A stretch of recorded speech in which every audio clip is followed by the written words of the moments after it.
আল্লাহ রাসূল সাল্লাল্লাহু আলাইহি ওয়াসাল্লাম সাহাবাদেরকে নিয়ে বসা। হঠাৎ করে উমরে ফারুক মৌমাছির আওয়াজ শুনতে পেলেন, বন বন বন বন আওয়াজ। হাদিসটা এসেছে মুসনাদ ইবনে আহমদ ইবনে হাম্বলে, সুনানে তিরমিজিতে। বন বন মৌমাছির যখন আওয়াজ, উমরে ফারুক মৌমাছি খুঁজতে আরম্ভ করলেন, কিন্তু কোনো মৌমাছি উনি খুঁজে পান না। তখন উনি বুঝতে পেলেন আসলে এটা মৌমাছি না, এখনই আল্লাহ রাসূল সাল্লাল্লাহু আলাইহি ওয়াসাল্লামের উপর কোরআনের আয়াত নাজিল করতেছে কে? অনেকগুলো পদ্ধতিতে আল্লাহ রাসূল সাল্লাল্লাহু আলাইহি ওয়াসাল্লামের কাছে কোরআন এসেছে। আমরা তো মাগনা কোরআন পাইছি, সুন্দর করে এমদাদিয়া কোম্পানি ছাপাই দিছে, আব্বা কিনা বাসায় নিয়ে আসছে, এবার আমি রমজান মাসে কোরআনের খতম দেই। আহা, আল্লাহ রাসূল সাল্লাল্লাহু আলাইহি ওয়াসাল্লাম কি এত সহজে কোরআন পেয়েছে? না, অনেক কষ্ট করে তিনি কোরআন রিসিভ করতেন। মিসলা সালসালাতিল জারাস, মাঝে মাঝে ঘন্টার ধ্বনির মতো কোরআন নাজিল হতো। প্রাইমারি স্কুল ছুটি হলে দপ্তরি ঘন্টা বাজায় না, ধাম ধাম বিকট আওয়াজ হয়। এরকম আওয়াজে যখন কোরআন নাজিল হতো, আল্লাহ রাসূল সাল্লাল্লাহু আলাইহি ওয়াসাল্লাম কোরআন রিসিভ করতে যেয়ে ঘেমে যেতেন শীতের রাতে। আজকে একটা শৈত্য প্রবাহ গেছে না, প্রচন্ড শীত। দুপুরবেলা আমার প্রোগ্রাম ছিল কিশোরগঞ্জের, কি নাম, পাকুন্দিয়া। প্রচন্ড শীতে লোকজন কাঁপছিল। আপনাদের তো প্যান্ডেল আছে, ওদের প্যান্ডেলও ছিল না, খোলা ময়দানে লক্ষ লক্ষ মানুষ। তো এই প্রচন্ড শীতের রাতে আম্মা জান আয়েশা রাদিয়াল্লাহু তাআলা আনহা উনি কাঁপতেন, আর এই কোরআন রিসিভ করতে যে বিষ্ণু ঈসা ইসলাম ঘামতেন। সুবহানাল্লাহ বলতে পারলেন না? এত কঠিন ছিল ওহি রিসিভ করা। ইন্না সানুলকি আলাইকা কওলান সাকিলা, নবী হে, এই কোরআনের বাণীটা অনেক সাকিল, ভারী, এত ভারী। ওটের উপর বসে থাকা অবস্থায় যখন কোরআন নাজিল হতো, তখন রাসূল সাল্লাল্লাহু আলাইহি ওয়াসাল্লাম যে ওটের উপর বসে আছেন, ওটের পা গুলো জমিনে গেড়ে যেত। ঘোড়ার উপর বসে থাকা অবস্থায় কোরআন নাজিল হলে ঘোড়াটা দাঁড়ানো থেকে বসে যেত। মাঝে মাঝে সাহাবাদের গায়ে হেলান দিয়ে পায়ের মধ্যে মাথা রেখে রাসূল সাল্লাল্লাহু আলাইহি ওয়াসাল্লাম শুয়ে থাকতেন। এক সাহাবীর পায়ে মাথা রেখে আল্লাহ রাসূল সাল্লাল্লাহু আলাইহি ওয়াসাল্লাম শুয়ে আছেন, তিনি টেরই পাচ্ছেন না। হঠাৎ করে কোরআনের আয়াত নাজিল হতে লাগলো। সাহাবী বললেন, হঠাৎ করে আমি টের পেলাম বিষ্ণুনবীর মাথাটা অনেক ভারী হয়ে গেল। আমার মনে হচ্ছে যে রাসূল সাল্লাল্লাহু আলাইহি ওয়াসাল্লামের মাথার ভারে আমার পায়ের হাড্ডি ফেটে খান খান হয়ে যাবে। সুবহানাল্লাহ পড়েন। তো এই কঠিন কোরআন যখন রাসূল সাল্লাল্লাহু আলাইহি ওয়াসাল্লাম রিসিভ করতেন, তিনি ঘেমে যেতেন।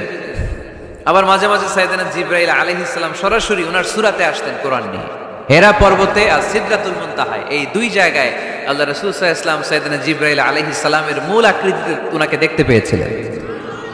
মাঝে মাঝে স্বপ্ন যোগে আসতো এই ওহী। পর্দার আড়াল থেকে মেরাজের রাতে তিনি পেয়েছেন ওহী। মাঝে মাঝে ইউলকা ফি কুলুবি রাসূলিল্লাহ, আল্লাহ রাসূল সাল্লাল্লাহু আলাইহি ওয়াসাল্লামের অন্তরে ওহী ঢেলে দেয়া হতো। আর মাঝে মাঝে মিসলা সাউতিন নাহাল, মৌমাছির ভনভন ভনভন আওয়াজের মতো কোরআন নাজিল করতো কে? ভনভন আওয়াজ দেখে ওমরে ফারুক বুঝলেন এটা আসলে মৌমাছি না, কোরআনের আয়াত। কোরআনের আয়াত নাজিল শেষ, আল্লাহ রাসূল সাল্লাল্লাহু আলাইহি ওয়াসাল্লাম চেহারা ঘুরিয়ে সাহাবীদের দিকে মুখ করে বসলেন আর বললেন, এইমাত্র সূরাতুল মুমিনুনের শুরুর দিককার আয়াতগুলো আমার কাছে নাজিল হয়েছে। এখানে আল্লাহ তাআলা মুমিনের 7টি গুণের কথা বলেছে। কয়টি? সবাই বলতে হবে, কয়টি গুণ?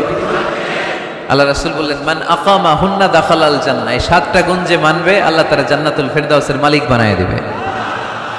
আজকে এই 7টা গুণের ব্যাপারে আমরা জেনে যাব ইনশাআল্লাহ। পড়ি আর জোরে পড়ি ইনশাআল্লাহ।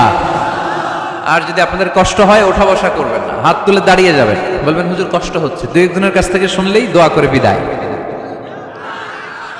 সংক্ষেপ করে দেবেন ইনশাআল্লাহ। মাইকের সাউন্ডে আমি প্রাণ পাচ্ছি না। আমি বলতেছি একটু ইকো দিয়ে দেখো প্রাণ পাওয়া যায় কিনা। একটু ইকো দাও তো দেখি, বেশি দিও না, আবার একটু দাও। দুর্বল, সাউন্ড দুর্বল। প্রতি রাতে আমাদেরকে কথা বলতে হয়। সাউন্ড সিস্টেম যদি ডিজিটাল সাউন্ড সিস্টেম না হয়, দুর্বল হয়, আমাদেরকে শাউট করতে হয়। একদিনের জন্য শাউট করে আমার গলা ভাঙলে আমার জীবন ধন্য, সমস্যা নাই। কিন্তু আমার তো একদিন না। নোয়াখালীর লোকেরা কয়, হুজুর আন্নে গো একদিন, আঙ্গ ব্যাগ দিন। মানে আপনাদের একদিন হলো আমাদের ব্যাগ দিন, মানে প্রতিদিন। কি হয়েছে? সাপ কই? বসো বসো। তাহলে মুমিনের কয় গুণ? গলায় আওয়াজ নাই। কয়টা গুণ? শেষ পর্যন্ত এরকম আওয়াজ লাগবে আমার। আওয়াজ তোলা যাবে? মাশাআল্লাহ।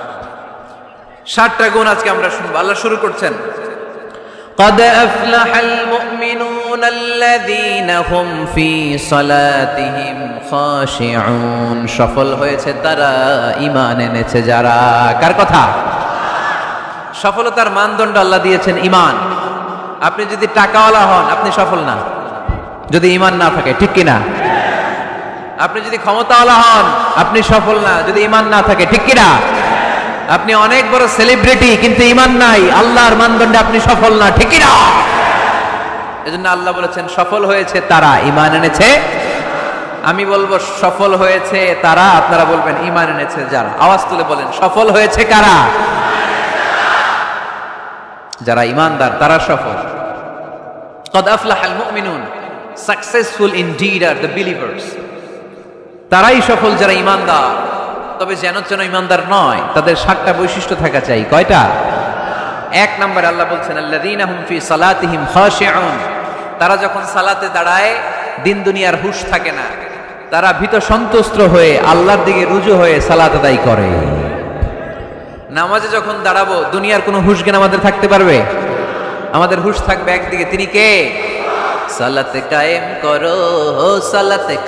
করো হবে সম্মানী তুমি হবে জান্নাতি তুমি হবে সম্মানী তুমি হবে জান্নাতি তুমি দিবে কাল হাসরে শীতল ছায়া আরশে আজিম রাব্বিয়াল আলা রাব্বিয়াল আযীম পড়েন রাব্বিয়াল আলা রাব্বিয়াল আযীম আলহামদুলিল্লাহ আল্লাযীনা হুম ফি সালাতিহিম খাশিউন শুরু হয়ে গেল মুমিনদের 7টি বৈশিষ্ট্যের আলোচনা এক নাম্বার বৈশিষ্ট্য হচ্ছে মুমিনরা যখন নামাজে দাঁড়ায় দিন দুনিয়ার হুঁশ থাকে না তাদের চিন্তা তাদের ধ্যান চলে যায় একদিকে তিনি কে সাইয়েদনা আলী রাদিয়াল্লাহু তাআলা আনহু যুদ্ধের ময়দানে মারাত্মকভাবে জখম হলেন আহত হলেন পায়ের ভেতরে জিহাদের ময়দানে তীর ঢুকে গেল তীর কেউ টেনে বের করতে পারে না এতটাই জখম হয়েছে তীর ধরে টান মারলে তিনি চিৎকার মারে বিশ্বনবী দেখলেন অবস্থা বেগতিক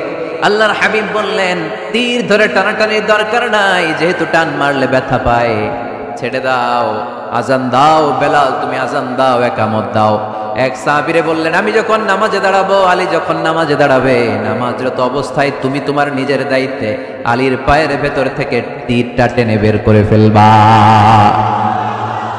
আজান দেয়া হলো একামত হলো বিষ্ণু ইসলাম নামাজ পড়তে শুরু করলেন সাইয়েদনা আলী রাদিয়াল্লাহু তাআলা আনহু নামাজে দাঁড়ালেন ওই সাহাবী দাঁড়ান নাই বিশ্বনবীর পরামর্শ অনুযায়ী কাতারের ভেতর দিয়ে যে বিশ্বনবীর মেয়ের জামাতা সাইয়েদনা আলী রাদিয়াল্লাহু তাআলা আনহুর পা থেকে টান মেরে তীর বের করেছে টান দিয়ে তীর খোলা হয়েছে কিন্তু সাইয়েদনা আলী মুহূর্তের জন্য টের পান না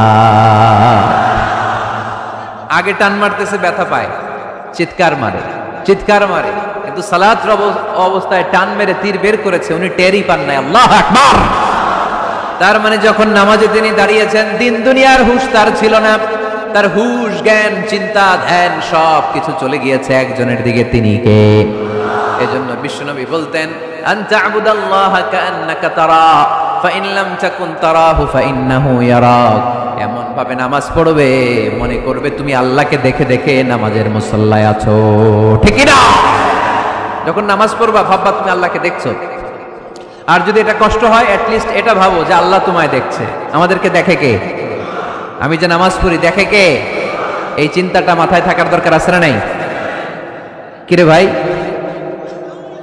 এখানে তো ধাক্কাধাক্কি করে লাভ নাই প্রজেক্টরগুলো কোন দিকে প্রজেক্টর আছে ওই যে পেছনে প্রজেক্টর ওখানে চলে যাও এখানে দেখার জন্য যদি ধাক্কাধাক্কি করো বিশৃঙ্খলা হবে সাউন্ড নাই এই মাইকটা কি কাজ করে না তোমার তো সাউন্ড পায় না কেন আচ্ছা সাউন্ড কম বলে যদি চিল্লাও তাহলে তো আমার কথা আরো শোনা যাবে না ও দেখতেছে ওকে দেখতে দাও এত বড় গ্যাদারিং এ এইদিকে সমস্যা হবে ওদিকে তার ছিঁড়ে যাবে ওদিকে সাউন্ড বক্স নষ্ট হয়ে যাবে এটা খুব স্বাভাবিক তোমাদের সহযোগিতা লাগবে তা না হলে তো একটু পর পর আলোচনার মাঝখানে ব্রেক দিলে আলোচনা করা যাবে না লক্ষ লক্ষ লোকের সমাগম এখানে কিছু সমস্যা হবেই এগুলো মেনে নিয়ে আমাদেরকে বসে থাকতে হবে ঠিক কিনা মাইক অপারেটর লাস্ট চান্স দিলাম তোমার এটা ঠিক করো তাড়াতাড়ি তোমার মাইকের কারণে অনেকবার ব্রেক হয়েছে আমার আলোচনা হয়েছে একটা ছেলে কথা বলবো না এখানে এই ছেলে চুপ ইয়েলো জ্যাকেট, চুপ, কথা নাই, চুপচাপ দাঁড়ায় থাকো, এদিকে তাকান। আন তা'বুদাল্লাহা কাআন্নাকা তারা ফাইন লাম তাকুন তারাহু ফাইন্নাহু ইয়ারাক। এমন ভাবে নামাজ পড়ো, এটা চিন্তা করো যে আল্লাহ তোমায় দেখছে। আল্লাহ ইজ ওয়াচিং মি, তাই না? আল্লাহ ইজ অবজার্ভিং মি, আমার আল্লাহ আমাকে দেখছে। এই চিন্তা করে যদি নামাজ পড়েন, খুশু খুদু বাড়ায় দিবে কে? এক সাহাবী নামাজে পড়তেছে, দাড়িও টানতেছে, এরকম নামাজে পড়ে দাড়িও টানে, এরকম আল্লাহর ওলি আছে না নাই? নারায়ণগঞ্জে নাই? হ্যাঁ আছে। নামাজ পড়া অবস্থায় বারবার চুলকানো যাবে, দাড়ি টানা যাবে, শুধু মোবাইলে SMS লেখা যাবে? যাবে না, এগুলো করবেন না। নজরটা থাকবে সেজদার দিকে। কোন দিকে? সবাই বলেন, মনে থাকবে এটা। এগুলো message, very sensitive and important message. এগুলো নিয়ে যান বাড়িতে। সালাতে মন বসে না, কারণ নজর ছোটাছুটি করে এইদিকে এইদিকে এইদিকে। নামাজে দাঁড়াইছে, জানলা খোলা, জানলার দিকে তাকায় আছে। আল্লাহর ওলি আছে না নাই? নামাজে দাঁড়াইছে, ঘড়ির দিকে তাকায় আছে, ঘড়ির কাঁটা ঘুরে, হের মাথাও ঘুরে, আছে না নাই? না, এদিক সেদিক তাকাবেন না, সেজদার দিকে তাকাবেন। কোন দিকে? আল্লাহ 3টা চান্স দেয়। কয়টা? একবার যখন এদিকে তাকান, আল্লাহ বলে আকবিল, ফিরে আয়, ফিরে আয়, সেজদার দিকে তাকা। আবার যখন তাকান, আল্লাহ বলে আকবিল, ফিরে আয়, সেজদার দিকে তাকা। আবার যখন ঘড়ির দিকে তাকান নামাজে, আল্লাহ বলে ফিরে আয়, সেজদার দিকে তাকা। 3বারের পরেও যখন আবার অন্যদিকে নজর করেন, আল্লাহ বলে লা হাজাতা লি ইলা সালাতিক, তোর এই নামাজের দরকার আমার নাই। নাউজুবিল্লাহ পড়বেন না? যে আল্লাহরে খুশি করার জন্য এত সময় ব্যয় করে, এই কষ্ট করে শীতের রাতে ওযু করে নামাজে দাঁড়ালাম, ওই আল্লাহ যদি বলে এই নামাজের দরকার নাই, এখানে কি হয়েছে ভাই? দেখতেছেন যে জায়গা হচ্ছে না, তো ওইখানে ধাক্কাধাক্কি করবেন কেন? আপনি পিছনে চলে যান, অ্যাবাউট টার্ন, পেছনে যান, যে প্রজেক্টরে দেখেন, যান। যেখানে জায়গা হবে না ওখানে ধাক্কা দিবেন কেন আপনি? এই জনস্রোতের ধাক্কা অনেকে আহত হয়, এটা করবেন না প্লিজ, এটা করবেন না। আর অল্প অল্প কিছু সময় আমরা কথা বলবো, বারবার ব্রেক করলে তো হবে না, এটা বুঝতে চায় না অনেকে। প্লিজ এরকম করবেন না। একজন আলোচক যখন কথা বলে, তার আলোচনার একটা ফ্লো থাকে, ওই ফ্লোতে সে এগোয়, তার শ্রোতাকে সে কি বলবে একটার পর একটা কথা তাকে প্রেজেন্ট করতে হয়। একটু পরে যদি হুজুর মাইক নাই, ওদিকে কয় আওয়াজ নাই, আরেকজন কয় আমি নাই, কিছুক্ষণ পরে দেখা যাবে আমিও নাই, আমিও চলে যাব। তো এগুলো করো না, আর অল্প কয়েক মিনিট। তো নামাজে নজরটা থাকবে কোন দিকে? অনেকে এগুলো করে, অনেক মুরব্বী বাবারাও করে, আমি দেখেছি। মুরব্বীরা অনেক সময় নামাজ পড়ে ঘরে কেউ ঢুকলে এমনি তাকায়, আছে না নাই? মুরব্বী বাজানকে বুঝাই দেবে যে নিয়ম হচ্ছে সেজদার দিকে তাকানো। কোন দিকে তাকানো? খেয়াল থাকবে তো। সাহাবারা যখন নামাজে দাঁড়াতেন, সফরে যখন মরুভূমিতে সালাত আদায় করতে দাঁড়াতেন, মরুভূমির পাখিগুলো সাহাবাদের মাথায় এসে বসে যেত। কারণ পাখি মনে করতে এগুলো খেজুর গাছ। কি গাছ? নড়ে না, চড়ে না, ঠায় দাঁড়িয়ে আছে। পারা যাবে না এরকম নামাজ পড়তে? ইনশাআল্লাহ পড়েন। আল্লাযীনা হুম ফি সালাতিহিম খাশিউন, মুমিনদের প্রথম গুণ, তারা যখন নামাজে দাঁড়ায় ভীত সন্তুষ্ট হয়ে খুশু খুদুর সাথে একাগ্রতার সাথে নামাজ পড়ে, with full of solemnity and submission. ডানে বায়ে তাকায় না, তারা সব সময় টেনশনে থাকে, আল্লাহ আমার নামাজ কবুল করলো তো? আর তারা ভাবে হতে পারে এটাই আমার জীবনের শেষ নামাজ। It could be my final সালাহ, পারফর্ম দ্য সালাহ as if this is your last and final prayer. এমন ভাবে নামাজ পড়ো, চিন্তা করো যে হতে পারে এটাই তোমার জীবনের শেষ নামাজ, আর হয়তো আমি আল্লাহর সেজদা দেওয়ার সুযোগ পাবো না। আজকের মাহফিল শেষ করে আমরা বাসায় পৌঁছতে পারবো, কোনো গ্যারান্টি আছে আমার? আর 10 মিনিট হায়াত আছে আমার, কোনো গ্যারান্টি নাই। আর 2 মিনিট বাঁচবো, গ্যারান্টি আছে? শ্বাস যেটা নিলাম এটা ফেলতে পারবো, গ্যারান্টি আছে? তো মুসল্লায় যে দাঁড়াইলেন, নামাজ যে পড়লেন, এরপরে আরেকবার নামাজের সুযোগ পাবেন, গ্যারান্টি আছে? তো তাহলে প্রত্যেক নামাজের সময় মুসল্লায় দাঁড়িয়ে আমরা এটা ভাবি না কেন যে এটাই হতে পারে আমার শেষ নামাজ? This could be my final salah, হতে পারে এটাই আমার শেষ নামাজ। এরকম চিন্তা নিয়ে যদি আপনি নামাজে দাঁড়ান, তাহলে মন এদিক সেদিক যাবে। অনেকে নামাজেও দাঁড়ায়, আবার টেলিভিশনে কোন নিউজ দিচ্ছে ওইটার টেনশনও থাকে, আছে না নাই? নামাজেও দাঁড়ায়, শেয়ার বাজারের দাম বাড়লো না কমলো, টেনশন করে। নামাজেও দাঁড়ায়, মাশরাফি ছক্কা মারলো না আউট হইলো, টেনশন আছে না নাই? যার যেদিকে আগ্রহ ওইটা নিয়ে পড়ে থাকে নামাজ, ওই নামাজকে আল্লাহ কবুল করবে? এজন্য এমন ভাবে সালাতে দাঁড়াবো, ভাববো যে হতে পারে এটাই আমার জীবনের শেষ নামাজ। আজকে যদি বলা হয় রাত 12টায় মালাকুল মাউত এসে আপনার রূহ নিয়ে যাবে, this night is your last night in your life, আপনার জীবনে এটা শেষ রাত, এখন আপনি যে নামাজের সুযোগটা পাবেন, লাস্ট চান্স, আপনি ওই দিন কি করবেন? আহা, কত সুন্দর করে অজু বানাবেন, তাই না? সাদা ধবধবে পাঞ্জাবি পরে আতর মাখবেন, মুসল্লাটা বিছিয়ে, হায় রে কি সুন্দর নামাজ, কি সুন্দর রুকু দিবেন আপনি। ওই দিনের রুকুটা হবে আপনার জীবনের শ্রেষ্ঠ রুকু, ওই দিনের সেজদা হবে আপনার জীবনের শ্রেষ্ঠতম সেজদা। সেজদায় লুটিয়ে পড়ে চোখের পানি দিয়ে আপনি জায়নামাজ ভিজিয়ে দিবেন, তাই না? কারণ আপনি confirm this is your last সালাত, এটা আপনার শেষ নামাজ। তো প্রত্যেক ওয়াক্তে যে দাঁড়াই, কোনো গ্যারান্টি আছে যে আরেকটা নামাজের সুযোগ পাবো? তাহলে প্রতি ওয়াক্তেই আমরা এটা ভাবি না কেন যে এটা আমার জীবনের শেষ নামাজ হতে পারে? বিশ্বাসীরা যখন নামাজে দাঁড়ায় তারা ভাবে it could be my last and final সালাত, চিল্লায় বলতে হবে ঠিক কিনা? এজন্য আল্লাহ বললেন قد أفلح المؤمنون الذين هم في صلاتهم خاشعون, সফল হয়েছে তারা, ঈমান এনেছে যারা। ঈমানদারের প্রথম গুণ, তারা যখন নামাজের জন্য মুসল্লায় দাঁড়িয়ে যায়, দিন দুনিয়ার হুঁশ তার থাকে না, তার ধ্যান জ্ঞান চলে যায় একজনের দিকে, তিনি কে? ধীরস্থির ভাবে সালাত করতে হবে, তা'দিলুল আরকান মেইনটেইন করে। এক সাহাবী নামাজ পড়ে আল্লাহ রাসূল সাল্লাল্লাহু আলাইহি ওয়াসাল্লামের কাছে আসলেন। আল্লাহ রাসূল বললেন সল্লি ফা ইন্নাকা লাম তুসল্লি, যাও নামাজ পড়ো, নামাজ হয় নাই। আবার নামাজ পড়লেন, আবার আসলেন, আল্লাহ রাসূল একই কথা বললেন, সল্লি ফা ইন্নাকা লাম তুসল্লি, রিপিট ইউর সালাত because you didn't offer your salah in a correct way, in a correct manner, সঠিক পদ্ধতিতে সালাত হয়নি। উনি কি করবেন? আবার যে বললেন, আবার আসলেন, আল্লাহ রাসূল বললেন সল্লি ফা ইন্নাকা লাম তুসল্লি, সালাত পড়ো, হয় নাই। এবার সাহাবী কেঁদে দিলেন, বললেন ইয়া রাসূলুল্লাহ, এর চেয়ে ভালো করে তো আমি করতেই জানি না। আল্লাহ রাসূল সাল্লাল্লাহু আলাইহি ওয়াসাল্লাম সাহাবীকে জড়িয়ে ধরলেন, বললেন আসো তোমারে শিখাইয়া দেই, যখন নামাজে দাঁড়াবা তাড়াহুড়ো করবে না। There is no rushing in salah, there is no hastiness in salah, সালাতে তাড়াহুড়ো নাই। যখন দাঁড়াবা রিল্যাক্স, যখন রুকুতে যাবা রিল্যাক্স, সিজদায় লুটিয়ে পড়বা রিল্যাক্স। তাড়াহুড়ো করা যাবে? রুকুতে যখন যাবা পিঠটাকে সোজা করবা, স্ট্রেট ফরওয়ার্ড। আল্লাহ রাসূল সাল্লাল্লাহু আলাইহি ওয়াসাল্লাম যখন রুকু দিতেন, ওনার রুকু দেওয়া পিঠটা এতটাই স্ট্রেট ফরওয়ার্ড আর সোজা হতো, সাহাবারা বলতেন এখানে পানির গ্লাস রেখে দিলে পানিটাও কাঁপতো না, গ্লাসটাও নড়তো না। তার মানে রুকুর পিঠ খুব বাঁকা ছিল, তাই না? কি ছিল? স্ট্রেট ফরওয়ার্ড, সোজা। লা ইয়াসুবু ওয়া লা ইকনিউ, আমাদের অনেকের মাথা অনেক নিচু চলে যায়, অনেকেরটা এরকম থাকে না, স্ট্রেট ফরওয়ার্ড। আল্লাহ রাসূল সাল্লাল্লাহু আলাইহি ওয়াসাল্লাম বললেন সবচেয়ে বড় চোর যে নামাজে চুরি করে। সাহাবারা বললেন কাইফা ইয়াসরিকু ফিস সালাহ ইয়া রাসূলুল্লাহ, হে আল্লাহর রাসূল সালাতে আবার চুরি করে কেমনে? আল্লাহ রাসূল সাল্লাল্লাহু আলাইহি ওয়াসাল্লাম বললেন ইয়াসরিকু ফি রুকুইহি ওয়া সুজুদিহি, রুকু সিজদায় চুরি করে, পিঠ সোজা করে না। রুকু থেকে সোজা হয়ে দাঁড়িয়ে কয়েক সেকেন্ড অপেক্ষা করা এটা ওয়াজিব। দুই সেজদার মাঝখানে 1-2 সেকেন্ড স্থির হয়ে বসে থাকা ওয়াজিব। আমাদের অনেকেই রুকু থেকে কোন রকম নাম কাওয়াজ মাথাটা উঁচু করে সেজদায় দৌড় মারে, আছে না নাই? এক সেজদা দিয়ে কোন রকম মাথাটা তুলে আরেক সেজদায় দৌড় মারে, আছে না নাই? এরা রুকু সেজদায় চুরি করে, এরা নামাজ চোর। এরকম করা যাবে? তাড়াহুড়ো করবেন? কখনো তাড়াহুড়ো করা যাবে? নামাজে তাড়াহুড়ো নাই। নামাজে কি নাই? নামাজে করতে হবে রিল্যাক্স। নামাজে কি করব? সবাই বলেন কি করব? যারা তাড়াহুড়ো করে এদেরকে বলতে পারবেন এটা, তুমি তাড়াহুড়ো করছো কেন? নামাজে তুমি রিল্যাক্স করবা।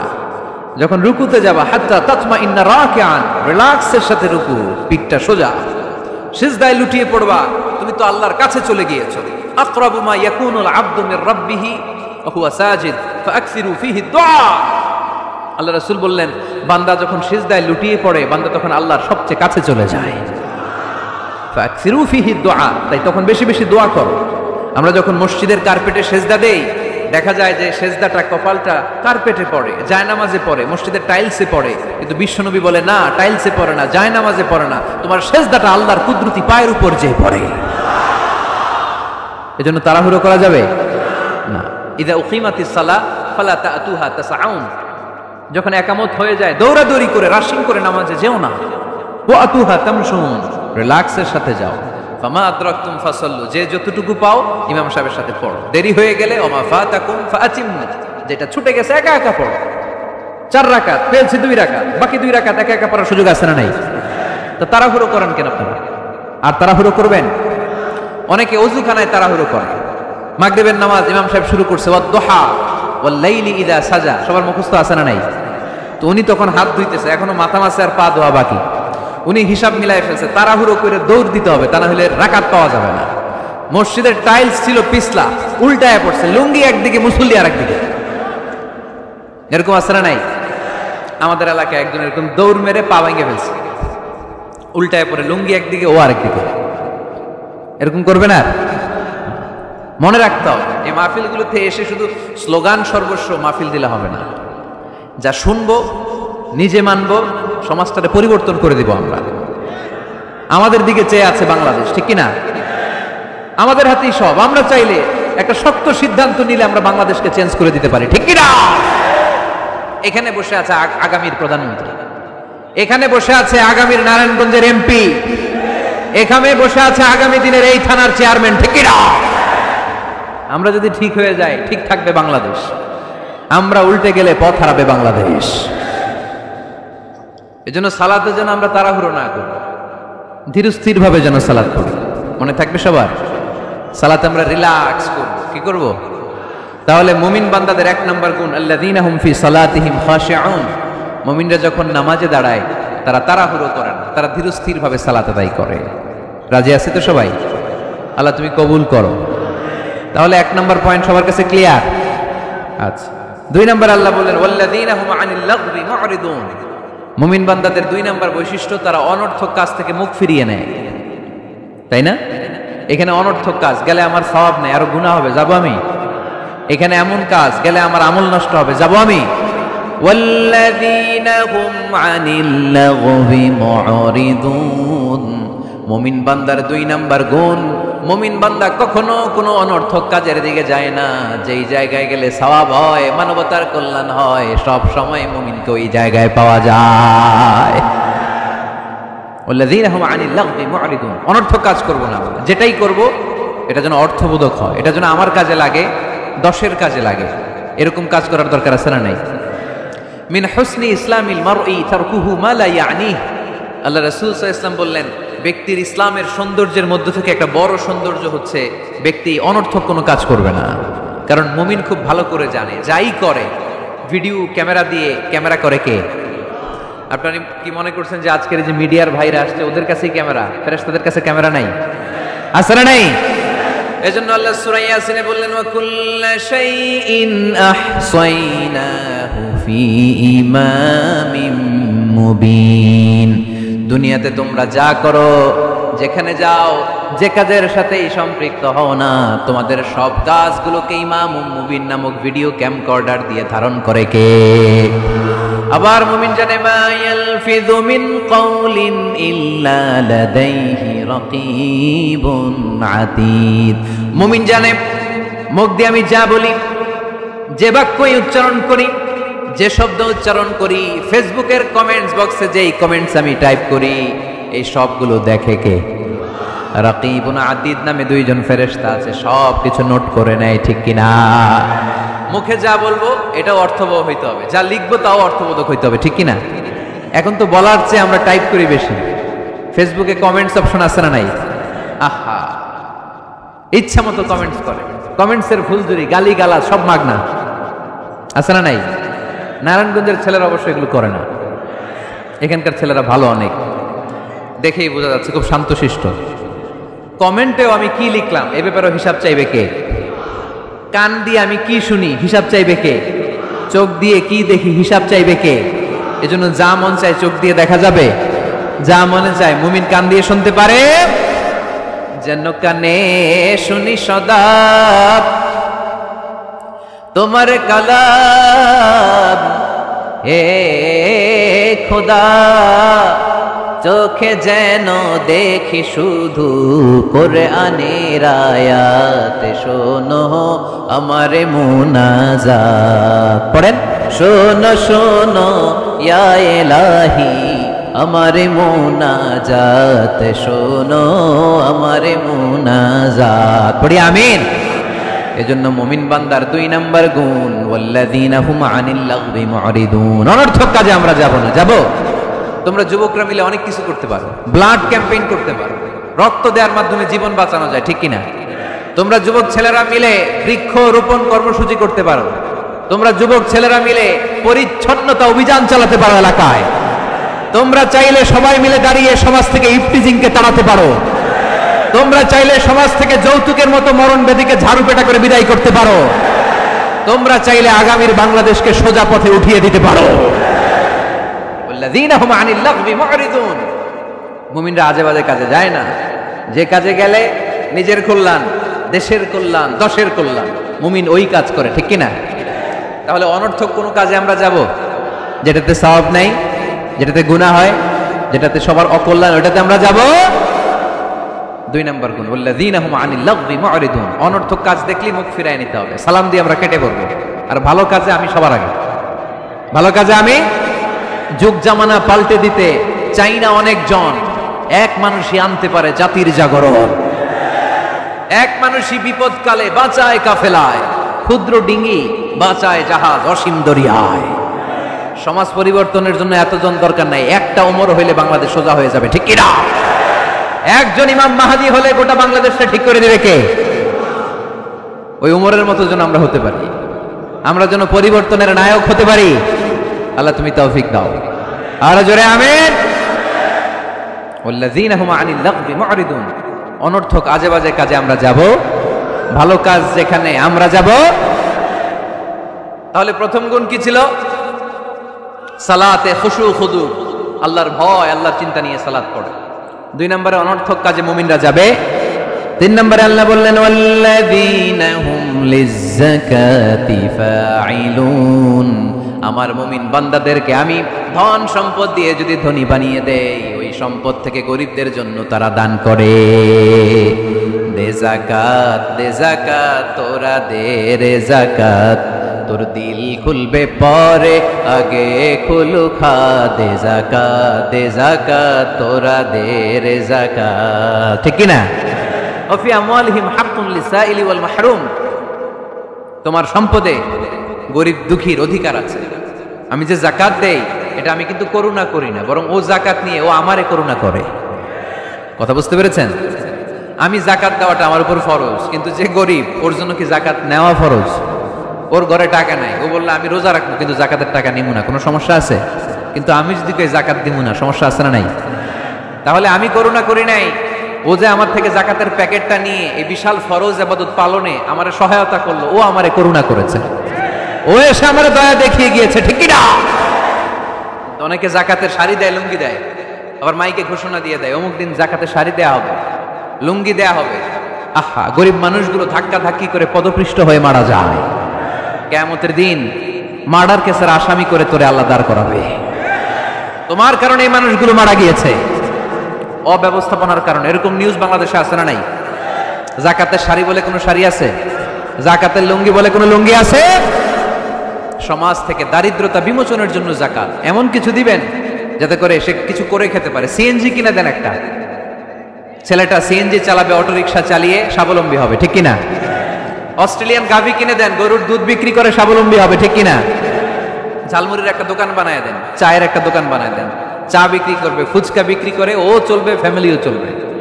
আর যদি একটা শাড়ি, একটা লুঙ্গি, 1 কেজি সয়াবিন তেল আর 1 কেজি চাল দিয়ে দেন, এটা নিয়ে দুপুর পর্যন্ত চলবে, রাত্রেবেলায় আরেক জায়গায় লাইনে দাঁড়াবে। দারিদ্রতা কি দূর হবে? একদিকে গাছতলা, আরেকদিকে 5 তলা, ওই বাংলাদেশ আমরা চাই না, ঠিক কিনা? অর্থের সুষম বন্টনের জন্য যাকাতকে ফরজ করেছে কে? এজন্য আল্লাহ বললেন আল্লাযীনা হুম লিয-যাকাতি ফাঈলুন। আমার মুমিন বান্দার 3 নাম্বার গুণ, তারা যাকাত দেয়, তারা সম্পদ জমিয়ে রাখে না। আল্লাযীনা ইয়াকনিজুনা আয-যাহাবা ওয়াল ফিদ্দাতা ওয়া লা ইউনফিকুনাহা ফি সাবিলিল্লাহ ফাবাশশিরহুম বিআযাবিন আলীম। যারা সম্পদ জমায়, কেমন আছেন? ভালো আছেন? আপনি এমপি মহোদয়? আচ্ছা আচ্ছা, মাশাআল্লাহ, চেয়ারম্যান সাহেব বসেন। তো এই জন্য একদিকে রাস্তার একদিকে গাছতলা, একদিকে 5 তলা, এরকম সমাজ চাই নাকি আমরা? না, সম্পদের তারল্য ছড়িয়ে পড়তে হবে ঘর থেকে ঘরে, দ্বার থেকে দ্বারে, ঠিক কিনা? যারা সম্পদ জমায় রাখে, ব্যাংক ব্যালেন্স করে, এগুলো করি না তো আমি, আগে যা করছেন ওইটাই। একদিকে গাছতলা আরেকদিকে পাঁচতলা, এরকম চাই আমরা না। আমরা চাই এদেশে কোনো দারিদ্রতা না থাক, নো পভার্টি ইন বাংলাদেশ, ঠিকই না? এসডিজি সাস্টেইনেবল ডেভেলপমেন্ট গোল আছে 17টা, এর মধ্যে একটা গোল হচ্ছে নো পভার্টি, কোনো দারিদ্রতা থাকতে পারবে না। এজন্য আমাদেরকে কাজ করে যেতে হবে। যারা সম্পদ জমায় এই সম্পদগুলো কিয়ামতের দিন হবে সুজাআন আকরা, টেকো সাপ, পা থেকে পেঁচাতে পেঁচাতে কোমর, কোমর থেকে পেঁচাতে পেঁচাতে গলা, ছবল মারবে আর বলবে আনা মালুক আনা কানজুক, আমি তোর সম্পদ, আমি তোর ব্যাংক ব্যালেন্স, আমার না খাওয়ার জন্য জমাইছিলে, আজকে খা। খাইবেন ওই দিন, খাইবেন ওই দিন। সাপের এক একটা কামড়ে দেহটা 70 গজ জমিনের ভেতরে ঢুকে যাবে, ঠিক কিনা? এজন্য ওয়াল্লাযীনা হুম লিয-যাকাতি ফাঈলুন, আমার বিশ্বাসী বান্দারা কৃপণ হয় না, আমার মুমিন বান্দারা কিপটা হয় না। তারা যখন সম্পদের মালিক হয় আমার রাস্তায় তারা যাকাত দেয়, ঠিক কিনা? দান করে, দিলে বাড়ায় দেয় কে? দিলে কমে কখনো? গোপনে দান করবে, ওই গোপনে দানের সওয়াব বেশি। গোপনে দান করলে কিয়ামতের দিন আল্লাহ তাআলা আরশের নিচে আপনার ছায়া দিয়ে দিবে। তাহলে 1 নাম্বার সালাত, 2 নাম্বার আজে বাজে কাজে আমরা নাই, 3 নম্বরে আমরা যাকাত দিব, 4 নম্বরে আল্লাহ বললেন ওয়াল্লাযীনা হুম লিফুরুজিহিম হাফিযুন, আমার মুমিন বান্দারা তাদের লজ্জাস্থানের হেফাজত করে। 4 নাম্বার, এটা কয় নাম্বার? এটা যুবকদের ওয়াজ। লজ্জাস্থানের, দে গার্ড দেয়ার প্রাইভেট, লজ্জাস্থানের হেফাজত করতে হবে। আল্লাহ রাসূল সাল্লাল্লাহু আলাইহি ওয়াসাল্লাম বললেন মাইয়াদমান লি মা বাইনা লিহিয়াইহি ওয়া মা বাইনা রিজলাইহি আদমান লাহুল জান্নাহ। খুব জরুরি হাদিস, যুবক ভাইরা খেয়াল করে শোনো। যে ব্যক্তি 2টা অঙ্গের গ্যারান্টি, বিষ্ণু বললেন আমার যে উম্মত 2টা অঙ্গের গ্যারান্টি আমারে দেয়, আমি নবী তারে জান্নাতের গ্যারান্টি দেই। 1 নাম্বার মা বাইনা লিহিয়াইহি, এই 2 চোয়ালের মাঝখানে যে অঙ্গ থাকে সে যদি গ্যারান্টি দেয় ওই অঙ্গের পাপ করবে না, মানে জিহ্বা। সে যদি ওয়াদা দেয় জিহ্বা দিয়ে মিথ্যা বলবে না, চুগলখুরি করবে না, একজনের কথা আর একজনের কানে লাগাবে না, এই ওয়াদা যদি দেয়। আরেক হলো 2 রানের মাঝখানে যা আছে মানে লজ্জাস্থান, এই জিহ্বার লজ্জাস্থান দিয়ে কোনো পাপ কাজের সাথে সে জড়িত হবে না। এই গ্যারান্টি যদি কোনো উম্মত আমারে দেয়, আমি নবী তারে জান্নাতের গ্যারান্টি দে। You have to guard your private. বিবাহ বহির্ভূত কোনো সম্পর্ককে ইসলাম জায়েজ করে নাই, এজন্য এগুলো করা যাবে। গার্লফ্রেন্ড বয়ফ্রেন্ড করা যাবে? গার্লফ্রেন্ড আছে কার কার? দেখি হাত তোলো। মাশাআল্লাহ, সাহস আছে ওদের, বুকের পাটা আছে। হাত নামা বেটা। এই গার্লফ্রেন্ড বয়ফ্রেন্ডের সাথে আমাদের কোনো সম্পর্ক? আমরা বিয়ে করব। কি করব? বিয়ে করব। চেয়ারম্যান সাহেব বিয়ে করাই দিন, এগুলোতে আপনার দায়িত্ব দিয়ে গেলাম। এই গার্লফ্রেন্ড বয়ফ্রেন্ড এগুলো ইসলামের কালচার নয়। বিয়ের চেয়ে ভালো কাজ পৃথিবীতে হতে পারে? বিয়ে করতে গেলেই বাপে বলে আগে নিজের পায়ে দাঁড়া। তো এতদিন ও কার পায়ে দাঁড়াইছে? ছেলে মেয়েদেরকে সাহস দেন, ছেলেও পড়বে। ওই যে একজন চিল্লান দিয়ে উঠছে, ওর কমন পড়ছে, কমন পড়ছে। মাশাআল্লাহ। গার্ডিয়ানরা যারা আছেন ওদের দুঃখ কষ্ট একটু বুঝেন আপনারা, মিলাই দিয়েন ওদেরকে, বিয়ের পিড়িতে বসায় দিয়েন। বিয়েতে করলাম, বিয়েতে বরকত। বিয়ের মতো ভালো কাজ হতে পারে না। সব নবীরা বিয়ে করেছেন। আর নিকাহ মিন সুন্নতি, বিয়ে আমার সুন্নাত। ফামান রাগিবা আন সুন্নতি ফালাইসা মিন্নি, যে আমার সুন্নতকে ভালোবাসে না সে আমার উম্মত হতে পারে না। বিয়েটাকে সহজ করে দেন। যেই সমাজে বিয়ে সহজ ওই সমাজে জিনা কঠিন, তাই না? যেই সমাজে জিনা সহজ ওই সমাজে বিয়ে কঠিন। আমাদের সমাজে জিনা করা সহজ, বিয়ে করতে লাগে 10 লাখ, জিনা করতে লাগে 1000, ঠিক কিনা? 10 লাখ টাকা ছাড়া বিয়ে করা যায় না। এটা লাগবে ওইটা লাগবে, এই দাও ওই দাও, মোহর দাও, বিশাল অঙ্কের মোহর। 10 লক্ষ টাকা ধার্য না করলে মেয়ে দিবে না, এরকম আছে না নাই? না, এগুলো আসলে ইসলামিক কালচার না। ছেলের বাবা মেয়ের বাবা উভয়কে আমি বলি বিয়েটা সহজ করে দেন, সহজ করে দেন। ছেলে পড়াশোনা করুক, সমস্যা নাই, মেয়েও পড়ুক, কিন্তু তারা পবিত্রভাবে তাদের সম্পর্ককে মেনটেন করুক, ঠিক কিনা? তাদের এই যৌবনের তাড়নায় যে পাপের সাথে জড়াবে তার পার্সেন্টেজ গুণা বাবা হিসেবে আপনার কাঁধেও আছে না নাই? এজন্য বাবারা সাবধান, মায়েরা সাবধান, বিয়েটাকে সহজ করেন। এই এলাকার যুব সংঘ যারা আছো তোমরা একটা ক্যাম্পেইন করবা এই মাহফিলের পরে, টাইমলি ম্যারেজ ক্যাম্পেইন।